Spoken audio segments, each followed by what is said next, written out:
안녕하세요. 축진먹입니다. 지금 딱 이적시장 종료된 8시, 여기 보시면 딱 8시에 찍었거든요. 중요한 것들은 거의 다 정리가 됐고요. 그래서 이적시장 마지막 날에 어떤 일들이 있었는지 중요한 이적들 좀 정리하는 시간을 가져보도록 하겠습니다. 그리고 이적시장 전체적으로는 프리미어리그 팀별로 좀 한번 다뤄볼 생각이 있고요. 제 체력 되는 대로 그거는 따로 영상을 만들어 보도록 하겠습니다. 먼저 니코 곤잘레스가 포르투에서 맨시티로 가게 되었습니다. 6천만 유로, 우리 돈으로 약 900억 정도로 예상이 되고요. 완전 이적이라고 합니다. 이 니코 곤잘레스가 어떤 선수냐면 2002년생 23살, 오른발 중앙 미드필더고요. 6번과 8번 사이 정도의 플레이를 하는 선수라고 보시면 될 것 같습니다. 6번과 8번이 어떤 뜻이냐면 수비형 미드필더하고 중앙 미드필더 사이 정도의 느낌이라고 보시면 될 것 같아요. 또 이 선수가 피지컬이 상당히 좋거든요. 프로필상으로는 키가 180 후반대로 되어 있고요. 경기 장면만 봐도 이 몸통도 되게 두껍고 키도 길쭉길쭉합니다. 직접 안 재봐서 모르겠지만 저 개인적으로 느꼈을 때는 로드리보다 조금 더 큰 것 같았어요. 그래서 맨시티 중원이 코바치치, 귄도안, 베르나르도 실바,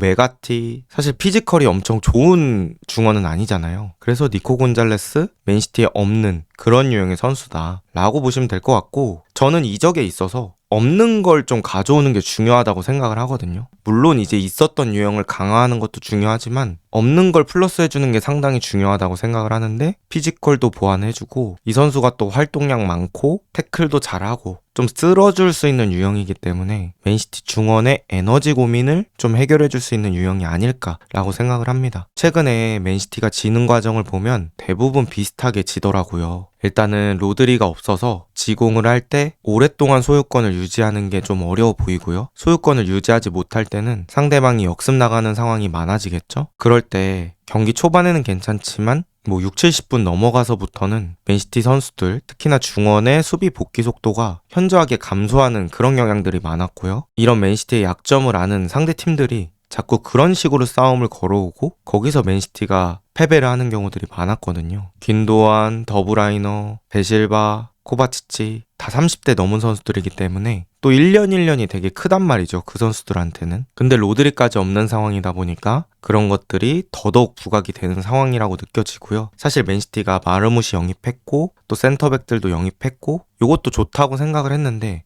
이거 중원에도 필요하지 않을까 라는 생각을 했었는데 되게 딱 잘 데려온 것 같습니다. 일단 니코 곤잘레스가 맨시티에서 어느 정도 실력을 보여줄지는 몰라요. 필립스 같은 경우도 되게 기대를 하고 데려왔는데 맨시티에서 잘하지 못했었잖아요. 그런 것처럼 곤잘레스도 잘할 건지는 모르겠습니다. 근데 일단 유형 자체는 맨시티가 잘 골랐다라고 볼 수 있을 것 같고요. 일단 겉껍데기 자체는 맨시티한테 알맞는 영입이 아닌가라고 생각을 해볼만 할 것 같습니다. 그래서 맨시티는 이번 이적 시장에 마르무시, 후사노프, 헤이스, 니코 곤잘레스까지 아주 폭풍 영입을 했고요. 이렇게 영입을 한 만큼 이번 시즌 꼭 챔스 진출권은 확보를 해야 되지 않을까라는 생각이 있습니다. 그 다음은 이제 벤 치렐입니다. 벤 치렐이 첼시에서 크리스탈 팰리스 이제 히어위고가 떴고요. 단순 임대라고 합니다. 구매 의무가 없고요. 이번 시즌 끝날 때까지 단순 임대로 뛰게 되었습니다. 사실 벤 치렐이 이번 시즌 마레스카가 오면서 아예 플랜에서 제외가 돼버렸죠.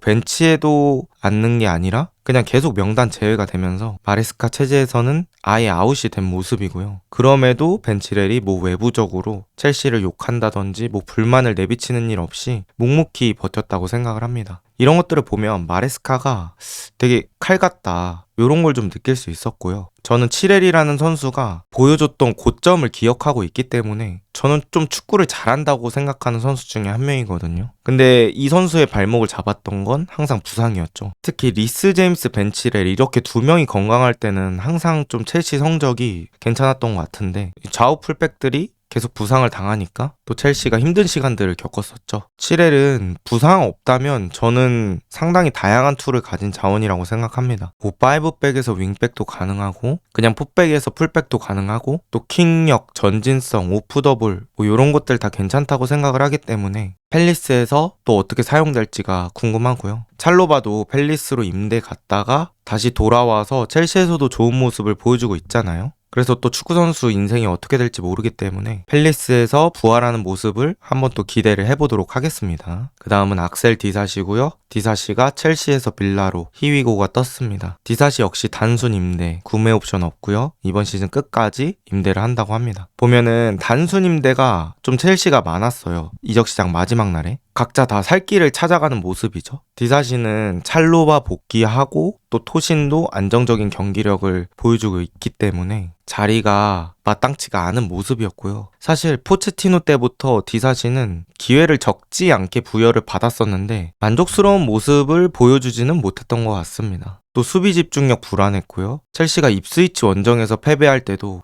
디사시가 아쉬웠던 모습들이 있어서 첼시에서 잘 자리를 잡지는 못했던 것 같아요. 지금 아스톤빌라가 센터백들이 거의 줄부상이거든요. 뭐 파우 토레스, 밍스 부상인데다가 디에고 카를로스 보냈죠. 그러다 보니까 콘사가 되게 고군분투하고 있어요. 그래서 가장 최근 경기 울버햄튼전에는 수비형 미드필더 부바카르 카마라가 센터백을 보고 약간 이런 적도 있었거든요. 뭐 레알 마드리드로 치면 추아메니가 센터백을 본 거고 지난 시즌 맨유에서는 뭐 카세미루가 센터백을 보는 그런 느낌이라고 보시면 되겠죠. 어쨌든 그 정도로 센터백이 부족해서 디사시 영입, 빌라에게도 필요한 영입이었다라고 볼 수 있을 것 같고요. 문제는 이제 디사시가 첼시에서 보여줬던 부족했던 수비 집중력을 빌라에서 또 개선이 될지 이런 것들이 중요할 것 같습니다. 임대라는 게 사실 데려가는 팀, 빌라에게도 중요하지만 가는 선수 축구 인생에서도 되게 중요한 거거든요. 그래서 디사시가 빌라에서 기회를 받고 또 플레이에 개선점이 생길 수 있을지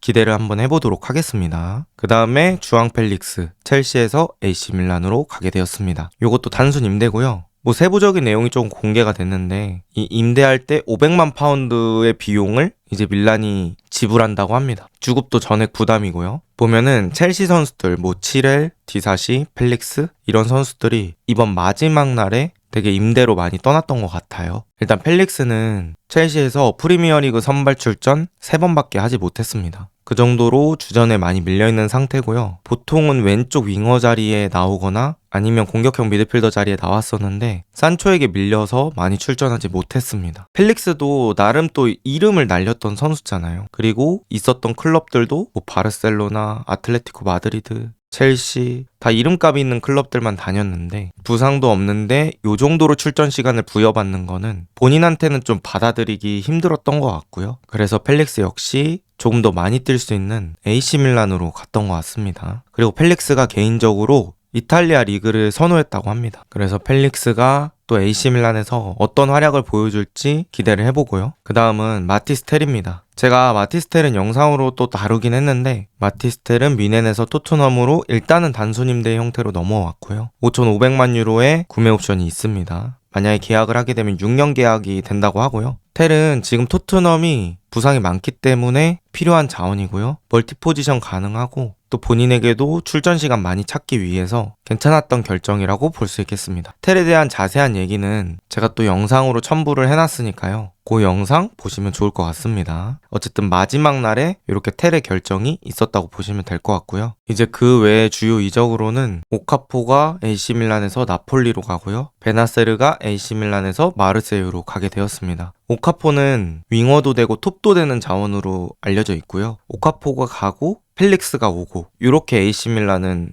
측면 자원이 바뀐다 라고 보시면 될 것 같고요. 오카포는 완전 이적 2,300만 유로 정도의 옵션이 있다고 합니다. 베나세르는 저는 건강할 때는 실력적으로 괜찮은 선수라고 봤거든요. 근데 이 선수가 좀 부상이 많아지면서 최근에는 제대로 활약을 못했던 것 같고요.